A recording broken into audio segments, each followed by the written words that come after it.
Il est 19h53 sur Europe 1. Nous sommes le week-end de la Pentecôte et depuis vendredi matin, nous vous parlons du pèlerinage de Chartres. Bonsoir Henri d'Anselme. Bonsoir Pascal. Je suis très heureuse d'être avec vous en direct sur Europe 1. Je rappelle à nos auditeurs qu'il y a 19 000 participants à ce pèlerinage, donc beaucoup de jeunes. Vous en faites partie. Nous vous suivons en fil rouge. On se souvient, alors je rappelle, évidemment, vous avez écrit ce livre formidable et on se souvient de vous comme du héros au sac à dos. Vous savez, chers auditeurs, c'est vous qui avez stoppé il y a 2 ans ce terroriste qui poignardait des enfants dans un parc à Annecy.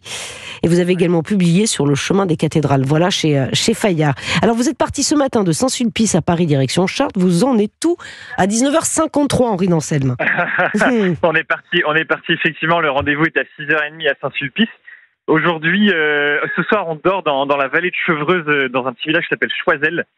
Et ce qui fait en tout 42,3 km en une journée marchée quand même, c'est absolument gigantesque. Là, je vous avoue que ça tire bien sur les jambes, ça tire bien sur le dos. Et là, il nous reste à peu près 8 km. 8 km encore, ça va aller ?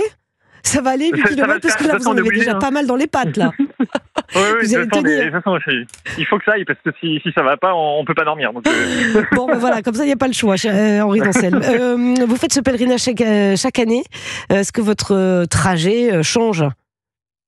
Alors non, le trajet change pas, à part quelques légères modifications, petit contournement d'itinéraire, mais non, le trajet change pas. Vous savez, c'est toujours le même depuis bien longtemps.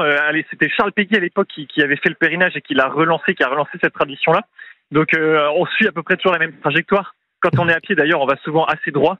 Mais oui, effectivement, moi, ça fait des années que je fais le pèlerinage et j'ai presque appris à marcher avec le pèlerinage de Chartres.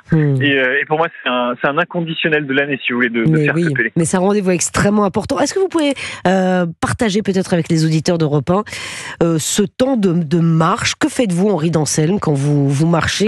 Vous priez, vous échangez avec ceux qui marchent à vos côtés ? Exactement. En fait, si vous voulez, on marche en groupe qui s'appelle chapitre, qui peut faire d'une quinzaine à une soixantaine de personnes.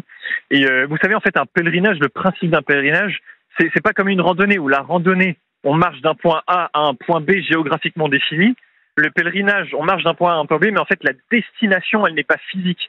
La destination d'un pèlerinage, elle est intérieure. C'est ça qu'on va rechercher, en fait. C'est mettre le service au service du spirituel, le physique au service du spirituel. Et donc, en fait, toute la journée, elle est un peu...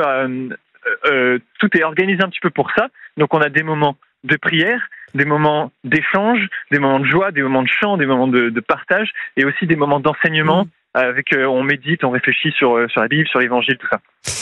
Eh bien, merci beaucoup Henri d'Anselme. On vous souhaite évidemment beaucoup de courage pour les derniers kilomètres.